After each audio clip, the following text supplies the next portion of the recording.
আসসালামু আলাইকুম, সবাইকে জুম্মা মুবারক। শিল্পী হাউস ব্লগ থেকে ভিডিওটি শুরু করলাম। সবাই কেমন আছেন? আশা করি ভালো আছেন।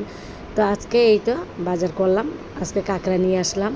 তো আমার হাজব্যান্ডই কাঁকড়াগুলো কাইটা নিল। আমি আর আসলে কাঁকড়া খাই না, এই জন্য কাঁকড়াও ধরতে ইচ্ছে করতেছিল না।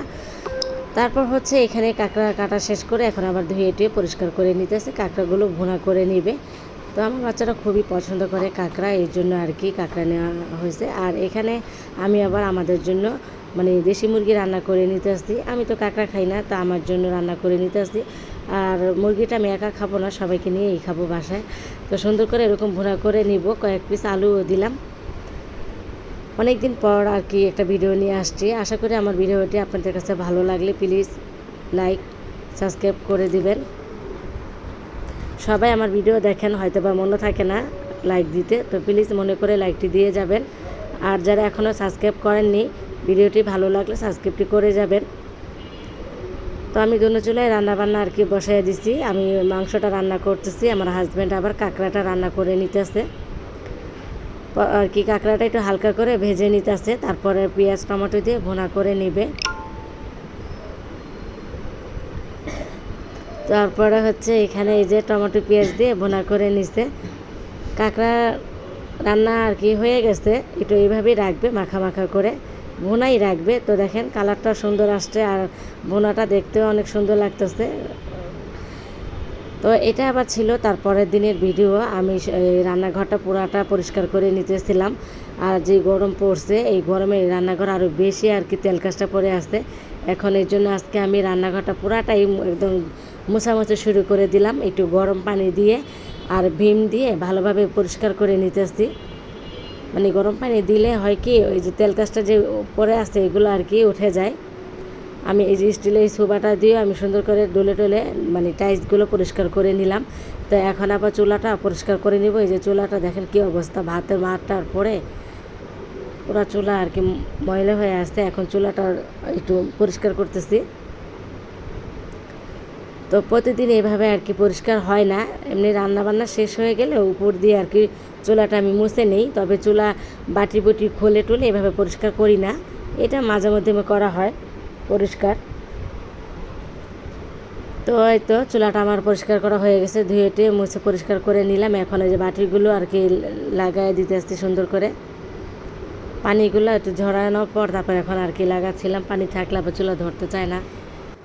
তারপর এখন এই যে পানিগুলো একটু ঝরাই নিচ্ছে, পানি থাকলে না আবার এই যে চুলাগুলো বাটিগুলো বসানোর পর পানি থাকলে আবার চুলা ধরতে চায় না, একটু সময় লাগে।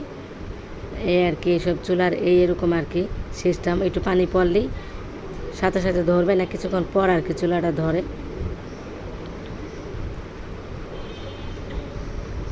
তো এই তো বাটিগুলো লাগাই নিতেছিলাম। আর আজকে রান্নাঘরটায় যে ফ্লোরটা একটু পরিষ্কার করে নিব।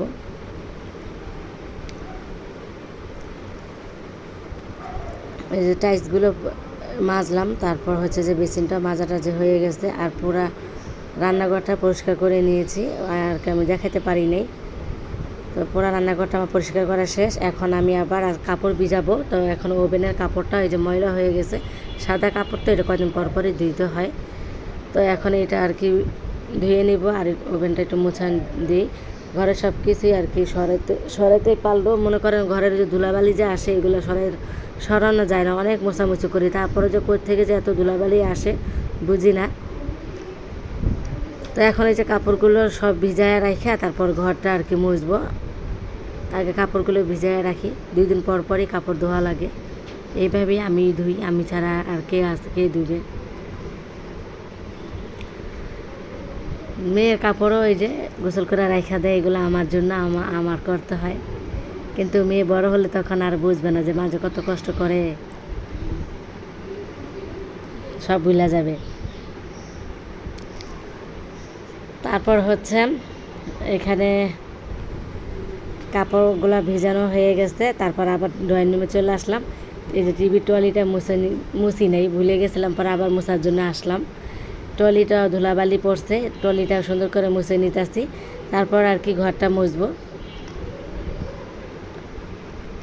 এই যে এই রিমোটের কভার পরে আছে এখানে সেখানে, ধুলাবালি হয় প্রতিদিনই মোছামুছি করলেও ওই যে ধুলাবালি এখন মুছলাম সকালে, আবার বিকালে দেখব বাইরে ধুলাবালি এসে ভরে গেছে।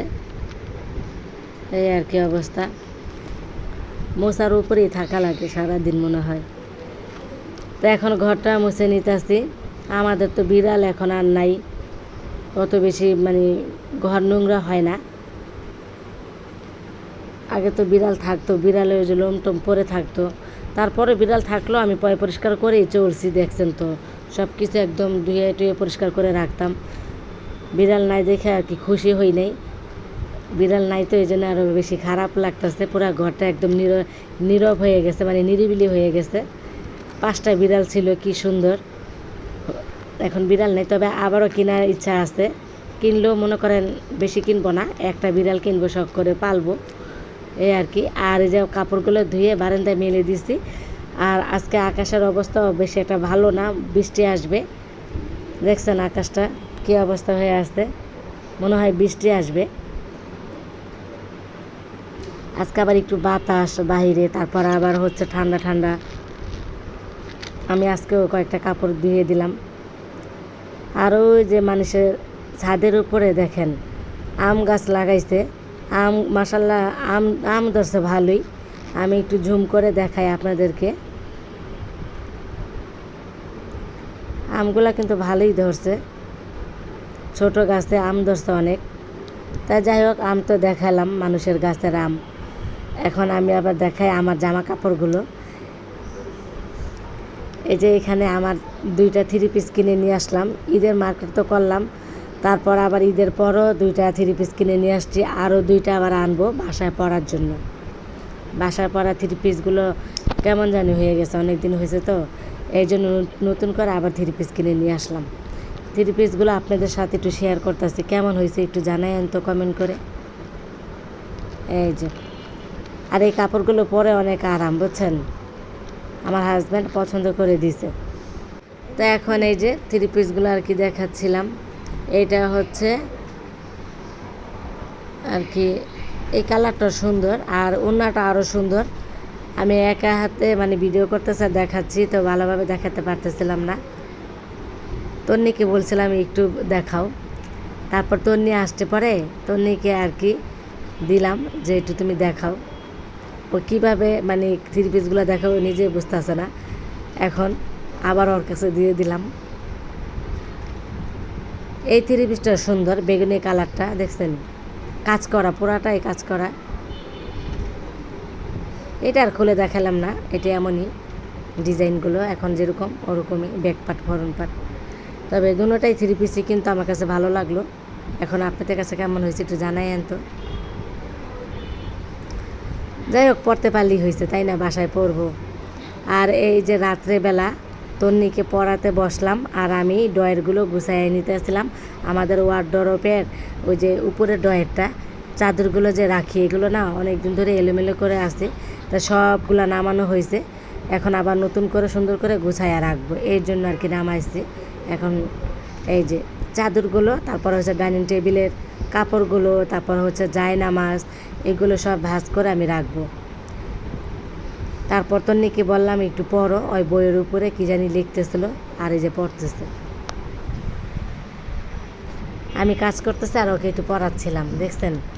আমার সামনে ওকে না বসালে মানে ও পড়তে চায় না, ওর রুমে বসে বসে একা একা।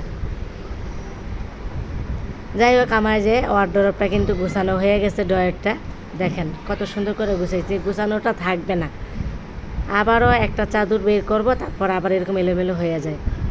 বাচ্চারা যখন বের করে এলোমেলো করে রাখে। ভিডিওটি এখানে রাখবো, সবাই ভালো থাকবেন, আসসালামু আলাইকুম, আল্লাহ হাফেজ।